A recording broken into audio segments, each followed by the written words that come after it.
आप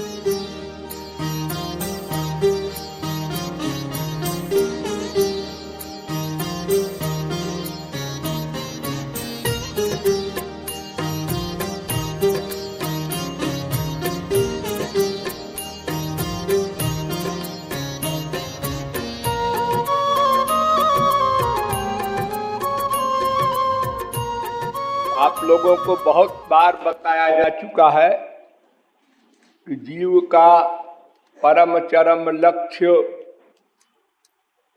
श्री कृष्ण प्राप्ति है और वो श्री कृष्ण प्राप्ति रूपी लक्ष्य एकमात्र भक्ति से ही प्राप्त हो सकता है। वैसे तो 3 प्रकार की भक्ति होती है, स्वरूप सिद्धा भक्ति, संग सिद्धा भक्ति, आरोप सिद्धा भक्ति। ये भक्ति के 3 भेद हैं। स्वरूप सिद्धा सर्वश्रेष्ठ भक्ति है। उसमें केवल श्याम सुंदर के सुख के लिए ही निष्काम प्रेम होता है। और संग सिद्धा भक्ति में कर्म ज्ञान का मिश्रण होता है। कर्म भी करे, वर्णाश्रम धर्म का भी पालन करे, साथ साथ में श्री कृष्ण भक्ति भी करे। अर्थात मन से श्री कृष्ण भक्ति करे और इंद्रियों से वर्णाश्रम धर्म का पालन वेद विहित करे। ये संग सिद्धा भक्ति है, ये निम्न कक्षा की है। और आरोप सिद्धा भक्ति मध्यम कक्षा की है, जिसमें श्री कृष्ण को अपने कर्मों का फल समर्पित करते हुए भक्ति करना होता है। तो आप लोगों को स्वरूप सिद्धा भक्ति का उपदेश दिया जाता है, अर्थात उसमें कर्म ज्ञान योग किसी का मिश्रण न हो और कर्मार्पण करना और कर्म करना ये बीमारी भी न हो। केवल श्री कृष्ण भक्ति, विशुद्ध भक्ति, कोई कामना नहीं, निष्काम भक्ति, वही आप लोग कर रहे हैं। 9 प्रकार की भक्ति है वो, 9 प्रकार की। उसमें प्रमुख 3 भक्ति है, श्रवण, कीर्तन, स्मरण। इन तीनों में भी सबसे प्रमुख स्मरण भक्ति। नंबर 2 कीर्तन भक्ति, नंबर 3 श्रवण भक्ति। इस समय आप लोग श्रवण भक्ति कर रहे हैं, सुन रहे हैं भगवत विषय।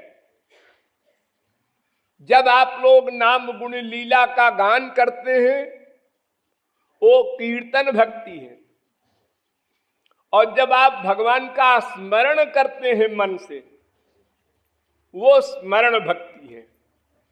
तो केवल स्मरण भक्ति करो, चाहे स्मरण प्लस कीर्तन दोनों मिलाकर करो,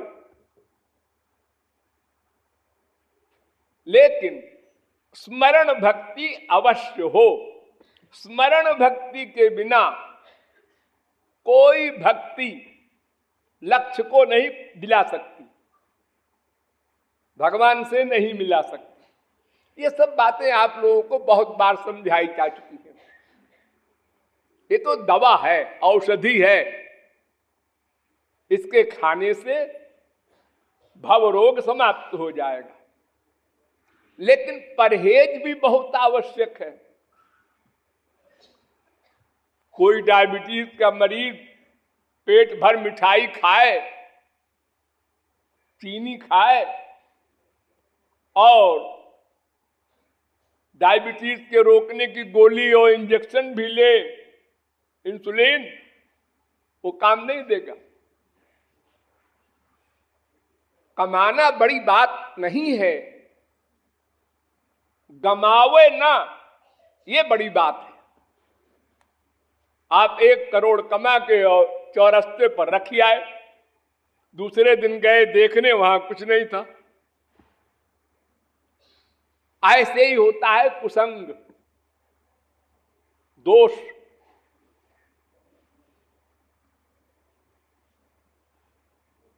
इतना बड़ा शास्त्र वेद का विद्वान अजामिल, जिसके लिए भागवत में लिखा है जितेंद्रिय, मन पर कंट्रोल करने वाला, सदाचारी, और एक क्षण के कुसंग ने उसको इतना बड़ा पापी बना दिया, इतना बड़ा संसारासक्त बना दिया कि हमारे हिंदुओं के इतिहास में एग्जाम्पल बन गया, उदाहरण बन गया। तो जो गड़बड़ी करने वाली चीजें हैं, भक्ति में बाधक हैं, उनको समझना और उनका पालन करना, ये भक्ति करने से भी अधिक आवश्यक है। वो 2 प्रकार का बाधक तत्व होता है। एक का नाम कपूयाचरण और एक का नाम आध्यात्मिक तुष्टि। बहुत ध्यान से सुनो, हम डिटेल नहीं करेंगे। कपूयाचरण और आध्यात्मिक तुष्टि, ये 2 दोष ऐसे हैं जो भक्ति में सबसे बड़े बाधक हैं। हमको श्री कृष्ण के पास नहीं जाने देती, ये बीच में ही टांग खींच लेते हैं। तो कपूयाचरण 3 प्रकार का होता है।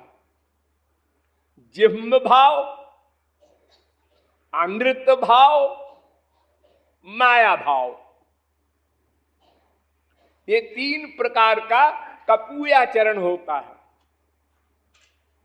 जिह्म भाव किसे कहते हैं? मन में कुटिलता हो और आप श्री कृष्ण भक्ति कर रहे हैं, और ठाकुर जी का सिद्धांत है मोहि कपट छल छिद्र न भावा। हमारी प्राइवेसी जो है ना, वही हमको बर्बाद कर रही है। हम लोग जब सोचने लगते हैं अकेले में हम जो सोच रहे हैं कोई नहीं जानता। बीबी के खिलाफ सोच रहे हैं, बीबी के पास बैठ के, बाप के खिलाफ सोच रहे हैं, बाप के पास बैठकर, गुरु के खिलाफ सोच रहे हैं, गुरु के सामने बैठकर। आदत पड़ी हुई है तमाम जन्मों की, उसको हम प्राइवेसी कहते हैं। सबसे प्राइवेट बात केवल अपने आप हम जानते हैं। उससे कम प्राइवेट स्त्री पति को बताते हैं, उससे कम प्राइवेट माँ बेटे को, उससे कम प्राइवेट दोस्तों को, उससे कम प्राइवेट नौकर को। यानी जो साधारण बात है वो नौकर जाने, जो और खास बात है वो दोस्त जाने, उससे भी जो खास प्राइवेट बात हो वो माँ बेटे जाने, घर की बात। और उससे भी जो प्राइवेट हो वो स्त्री पति आपस में जाने, माँ बाप से भी छुपा दे। और जो सबसे प्राइवेट हो वो स्त्री पति से छुपा ले, पति स्त्री से छुपा ले, वो है असली प्राइवेसी। लोग अपने गुरु के सामने कहते हैं महाराज जी आप तो अंतर्यामी हैं। अच्छा मैं अंतर्यामी हूं, हाँ, अब बोल जाते हैं झूठ। वो गुरु बेवकूफ अगर है, वाकई गुरु नहीं है, तो फूल जाता है हमको गुरु तो माना ठीक है, तो बात चाहे जो कुछ हो, हमसे क्या मतलब। और जो वास्तविक गुरु है वो मन में कितना दुखी होता होगा ये सुन के कि देखो ये मुंह से तो बोलता है कि आप अंतर्यामी हैं और हम ही से झूठ बोल रहा है, कपट की बात कर रहा है, भीतर कुछ है उसको छुपा रहा है। ऐसा है कि ऐसा है कि ऐसा है, महाराज जी से नहीं बताना। हाँ, महाराज जी ने तुमको बता दिया, तुमने बताया क्या? नहीं तो जरूर बताया है, तभी तो महाराज जी ने हमसे डांटा हमको। दूसरा अपराध, अपराध पर अपराध, अपराध पर अपराध हम लोग करते जाते हैं और फिर उधर हरे राम और भक्ति भी करते हैं, आंसू भी बहाते हैं श्री कृष्ण के लिए, सब मटिया मेट हो जाता है। ये मन की कुटिलता, ये जिह्म भाव है, ये छोड़ना होगा। नंबर 2, अनृत भाव। ये क्या है? अपने दोष को छुपाना, अपने को अच्छा कहलवाने का प्रयत्न करना, लोग हमको अच्छा समझें, इसके लिए क्या बोलना चाहिए, क्या करना चाहिए, सोचता है, प्लान बनाता है।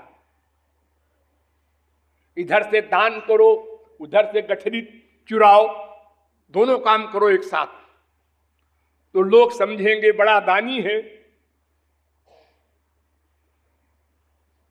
यानी अपने को अच्छा कहलवाने की चेष्टा करना, प्रयत्न करना, अच्छा बनने का प्रयत्न नहीं करता। जो अपने अच्छे अच्छे गुण हैं, कभी मान लो कोई गुण अच्छा भी हो गया, वो तो बता देगा लोगों से, और जो हमारे अंदर दिन भर दोष है वो छुपा लेगा। दोष को छुपाना, अपने को निर्दोष निष्पाप भक्त कहलवाने का प्रयत्न करना, ये अनृत भाव है। जोर से शोर कर रहा है कीर्तन में, रोने का, और मालूम पड़ता है गोपी भाव का महापुरुष है। कंट्रोल करो, भाव पर कंट्रोल करो, आउट न करो। तीसरा है माया भाव। वो क्या है? लोक रंजन, संसार को खुश करना,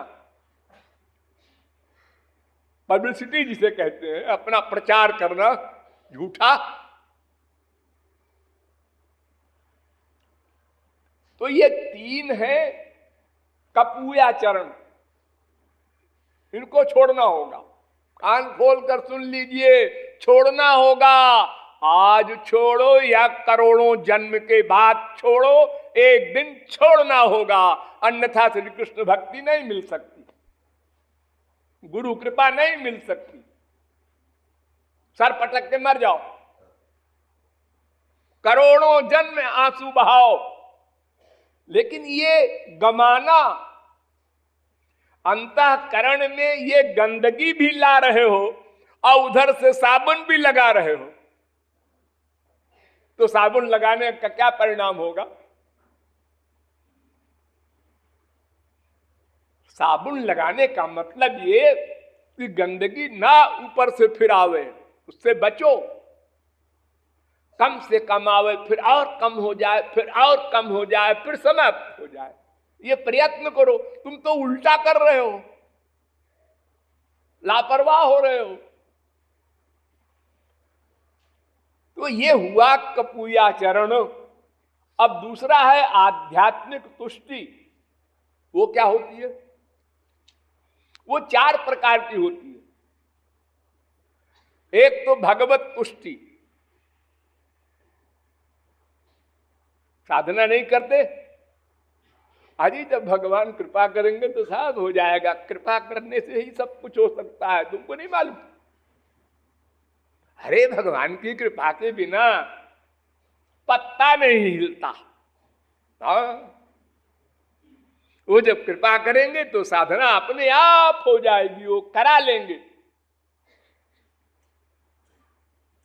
अपने तुष्ट हैं, संतुष्ट हैं, मक्कारी कर रहे हैं दिन रात माया के दास बन करके, कोई परवाह नहीं है, काल की परवाह भी नहीं है कि कल रहे न रहे, अगले क्षण में प्राण निकल जाए तो क्या होगा, मानव देह पाकर क्या किया। यह है भगवत तुष्टि। एक होती है शरण वरण तुष्टि।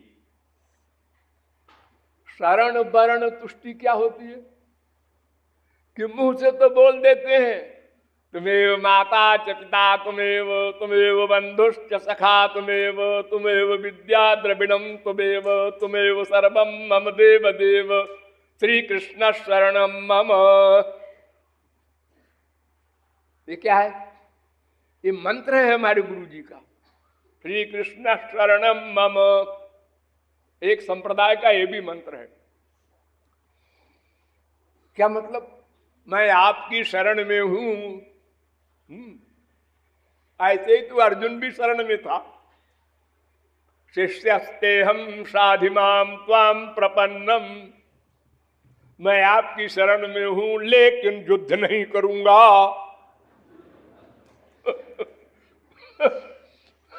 ऐसे ही हम भगवान की और गुरु की शरण में जाते हैं।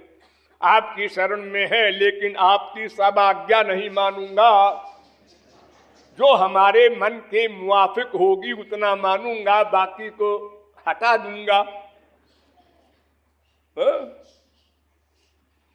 ये तो अपनी आज्ञा मानना हुआ, तुम गुरु और भगवान की आज्ञा कहां मान रहे हो। तो शरण वरण तुष्टि में मुख से शाब्दिक शरणागति करे और अंतःकरण समर्पित न हो, मन बुद्धि समर्पित न हो, तो वो शरण वरण तुष्टि है। ये मन बुद्धि को ही तो शरण करना है। मुख से कह दिया शरण, क्या जबान को शरणागत करोगे या शरीर को दंडवत गुरु के चरणों में डाल दिया, शरीर का समर्पण करोगे? अरे शरीर का भी करो, ठीक है, लेकिन मेन चीज है मन बुद्धि। इसलिए अर्जुन से भगवान ने कहा मैं ये व मन आधत्सो मई बुद्धि निवेशय। अर्जुन मन भी मुझको दे दे, बुद्धि भी मुझको दे दे। जब बुद्धि मुझको दे देगा तो एक खोपड़ी लगाना तेरा बंद हो जाएगा। गुरु ने कहा यहां से चले जाओ, फिर इन्हें सोचेगा क्यों क्यों चले जाए, यहां कीर्तन हो रहा है, मुझे आप कहते हैं चले जाओ। सोचो मत, गुरु आज्ञा पालन, बुद्धि मत लगाओ। वाल्मीकि इतना बड़ा पापात्मा, जब उसको गुरु ने कहा मरा मरा कहते रहो जब तक मैं लौट के ना आऊं, तो उसने बुद्धि नहीं लगाया गुरुजी आप कब लौट के आएंगे, किस महीने में, किस साल में ना। ये मरा मरा कहने से होगा क्या गुरुजी? ना, पूछा नहीं कुछ, बस मरा मरा मरा मरा कहता रहा। शरीर में दीमक लग गए, सारी हड्डी पसली सब चाट गए और उसने बुद्धि नहीं लगाया। तब महापुरुष आया, परीक्षा में पास हो गया, गुरु आया, सब कुछ दे दिया। तो शरण वर्ण तुष्टि का अभिप्राय है कि वाणी से तो समर्पित हो और मन बुद्धि को समर्पित न करे, शरणागत न हो, तो ये भी बाधक है। और काल तुष्टि तीसरा, अरे साहब ऐसा है कि जब समय आएगा ना तो सब करा लेगा, पुरुष बली नहीं होता है, समय होत बलवान, भिल्ले लूटी गोपिका, सोई अर्जुन सोई बान।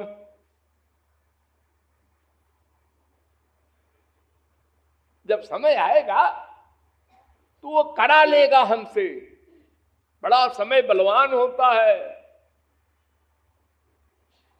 काल से कोई नहीं जीत सकता। इसलिए अपन बैठो आराम से, स्त्री पुत्र मां बेटा बाप रसगुल्ला में आसक्त रहो। जब समय आएगा तो करा लेगा। समय आया, हाँ आया, क्या आया, हम गए, संसार छोड़ के हम गए, ये समय आया। वो समय नहीं आया जो ईश्वर भक्ति करा लेता। एक काल तुष्टि और एक होता है भाग्य तुष्टि। जब तकदीर में लिखा होगा तो अपने आप हो जाएगा, कोई नहीं रोक सकता। हरिणापि हरेणापि ब्रह्मणापि सुरैरपि ललाट लिखिता रेखा परिमार्ष्टुम न शक्यते। अरे साहब, ब्रह्मा विष्णु शंकर की शक्ति नहीं है, अरे श्री कृष्ण की भी शक्ति नहीं है। ये लिखना भूल गए थे, वो भी लिख देते इसी श्लोक में। देखो, उत्तरा विधवा हो गई, अभिमन्यु की स्त्री, और अभिमन्यु के मामा भगवान श्री कृष्ण बैठे थे, और अर्जुन उनका बाप अभिमन्यु का, वो भी गीता ज्ञानी महापुरुष, और शादी कराया वेद व्यास, वो भी भगवान के अवतार।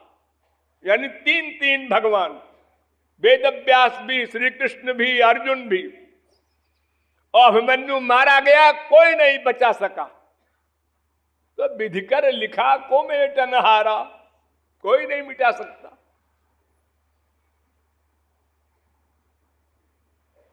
इसलिए अपना आराम से बैठो।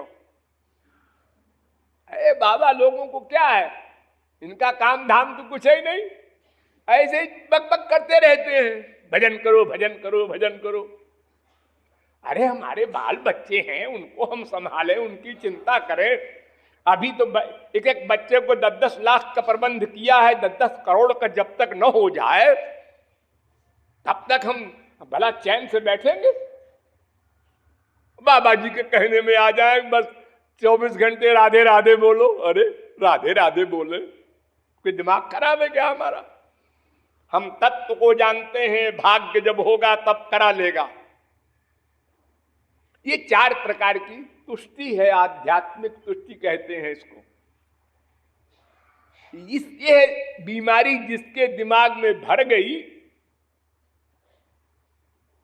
सो परत्र दुख पावई, सिर धुन धुन पछताए, काल ही कर्म ही ईश्वर ही मिथ्या दोष लगाए।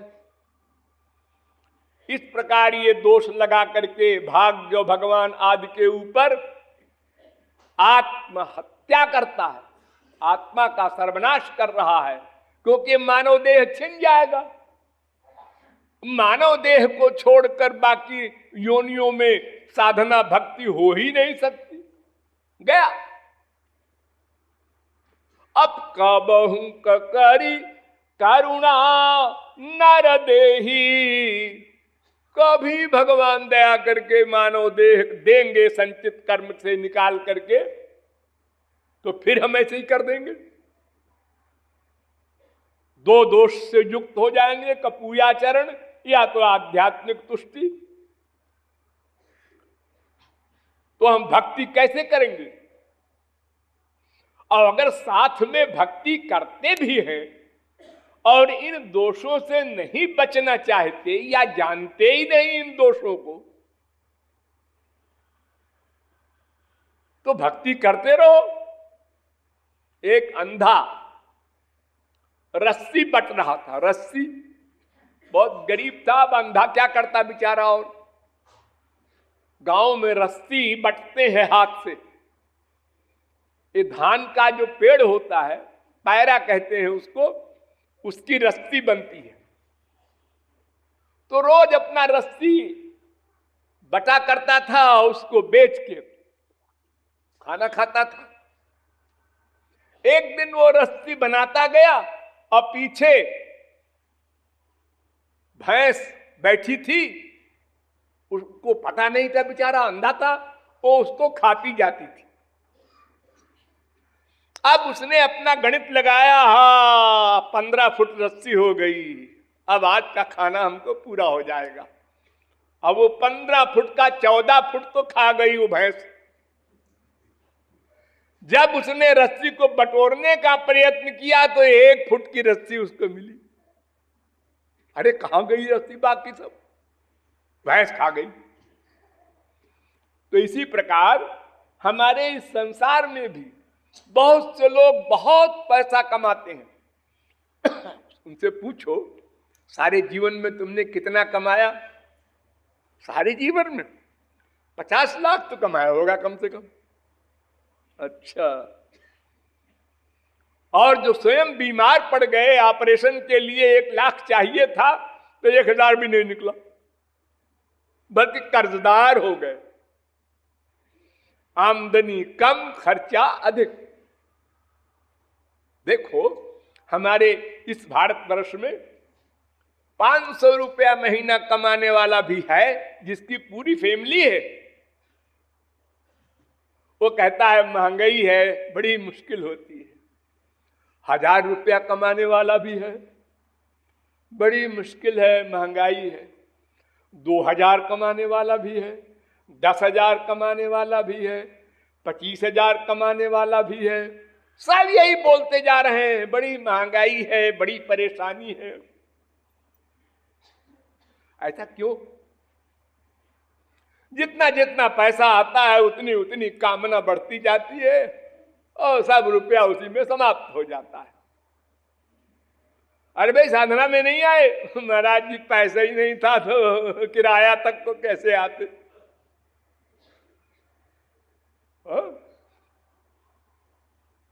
ये ऐशो आराम के सामान में,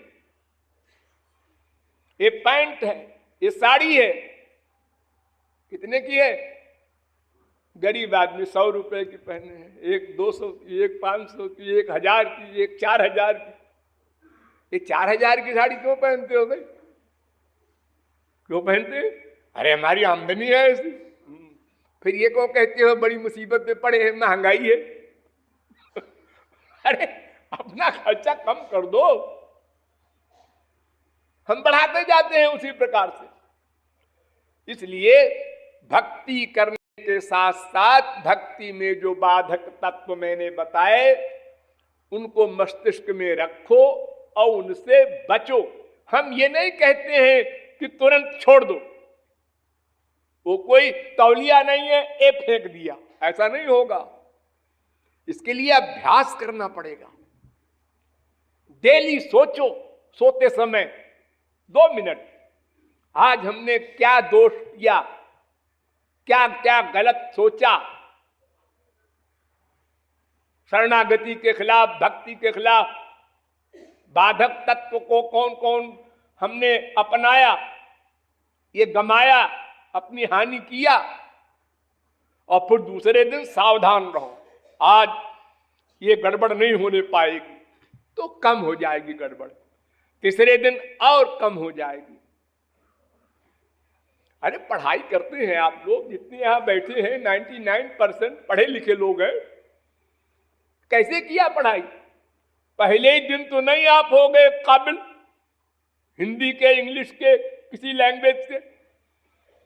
धीरे धीरे धीरे धीरे गड़बड़ी अपनी, अशुद्धि अपनी शुद्ध करते गए, एक दिन विद्वान हो गए। हाई स्कूल है, इंटर है, बीए है, एमए है, पीएचडी है, सब डिग्रियां ले लिया आपने। जब आप पहले पहले स्कूल में गए थे तो डिग्री शब्द लिख भी नहीं सकते थे। तो उसी प्रकार अभ्यास करना होगा। जैसे आप श्री कृष्ण भक्ति का अभ्यास करते हैं, 1 घंटा 2 घंटा 4 घंटा साधना करते हैं, ऐसे ही ये भक्ति के बाधक दोषों को भी हटाने का प्रयत्न करते रहें, गड़बड़ी से बचने का भी प्रयत्न करते रहें, तो दिन दूनी रात चौगुनी उन्नति हो। और आप ये रियलाइज करें, हाँ अब तो बड़ा परिवर्तन लग रहा है, अब तो कोई छोटी मोटी गाली देता है तो फीलिंग नहीं होती, और पहले तो ये हालत थी कि कोई कहे बेवकूफ, आग लग जाए अंदर, को बेवकूफ कह दिया। सचमुच मैं तो बेवकूफ हुई, सर्वज्ञ ज्ञानी महात्मा परमात्मा तो नहीं हूं। ठीक तो कहा इसने। अब तो ये फीलिंग होती है, क्रोध अधिक नहीं आता, कम हो जाता है। शंकराचार्य के पास एक शास्त्र वेद का विद्वान गया और उसने कहा, महाराज हमको शिष्य बना दो।